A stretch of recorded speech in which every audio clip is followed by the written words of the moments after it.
There has been a lot of talk of fighting around the Bulls this month. Really, ever since the team fired coach Fred Hoiberg for Jim Boylen, that has been the operative word. Bulls management saying the team needs more collective fight. Boylen saying how much he loves players who are fighters. And then, of course, the stream of news stories of infighting within the team. Pro tip, you never want the word mutiny in the headlines about your franchise. Anyway, it was no surprise then that last night we got an actual fight breaking out in the Bulls game against the Thunder, or at least what passes for a fight in today's NBA. There's Kris Dunn. Take a look with the shove of Russell Westbrook.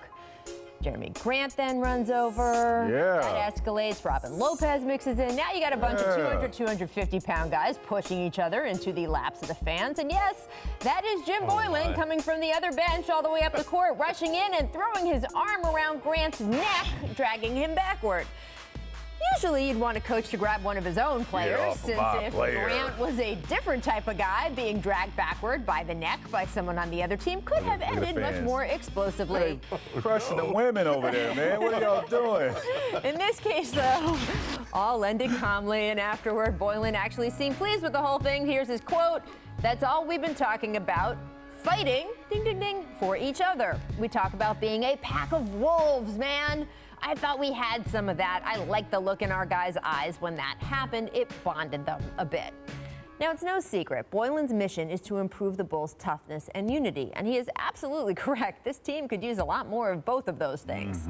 What's more of a question is whether, in the end, Boylen's methods of getting there are going to work. For example, last night there were a number of stretches that he asked his players to press or trap, ostensibly in the name of tireless, hard-nosed defense.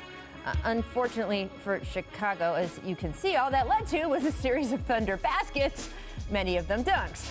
The Bulls lost the game by 25, moving their record to 2-5 so far under Boylen, who in his time as head coach has also done things like substituting out his entire starting lineup, holding long practices, having harsh film sessions.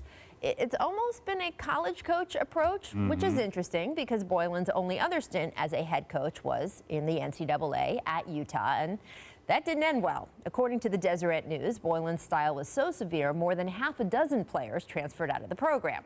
And just this week, there was a headline in the Salt Lake Tribune that read, quote, "Jim Boylen is burning down the Chicago Bulls, not unlike the way he torched the Utes." For the record, torched is another word that you don't really want in headlines about you. However, important to also note, aside from being fired at Utah, Boylen has been a very successful assistant to a lot of very respected coaches, including Rudy Tomjanovich during the Rockets' championship years and Greg Popovich during the Spurs' most recent title run.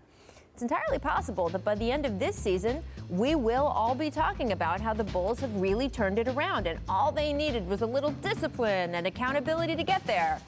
Or it could all be a disaster and Chicago could be looking for another new coach.